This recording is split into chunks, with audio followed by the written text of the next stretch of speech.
సందర్భంగా ఆత్మీయ సమ్మేళనం మరియు సన్మాన కార్యక్రమాన్ని కార్మికుల మధ్యలో హెచ్ఎల్ కార్మిక సంఘ ఆధ్వర్యంలో ఏర్పాటు చేయడం జరిగింది.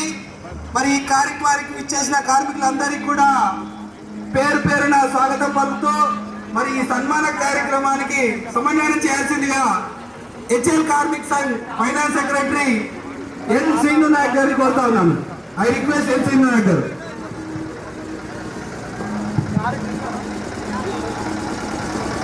హెచ్ఎల్ కార్మిక సంఘ్ వారి ఆధ్వర్యంలో 40 సంవత్సరాలకు పైగా ఈ కర్మాగారంలో పనిచేసి ఈనాడు పదవి విరమణ పొందుతున్న మన ప్రియతమ నాయకులు శ్రీ ఉప్పులూరి జానకిరామ్ గారి సన్మాన కార్యక్రమానికి విచ్చేసినటువంటి ప్రతి ఒక్కరికి స్వాగతం సుస్వాగతం. కార్యక్రమంలో భాగంగా ఈ వేదికని సభాధ్యక్షత వహించవలసిందిగా హెచ్ఎల్ కార్మిక వర్కింగ్ ప్రెసిడెంట్ శ్రీ సుబ్బయ్య గారిని వేదికపైకి ఆహ్వానిస్తున్నాం.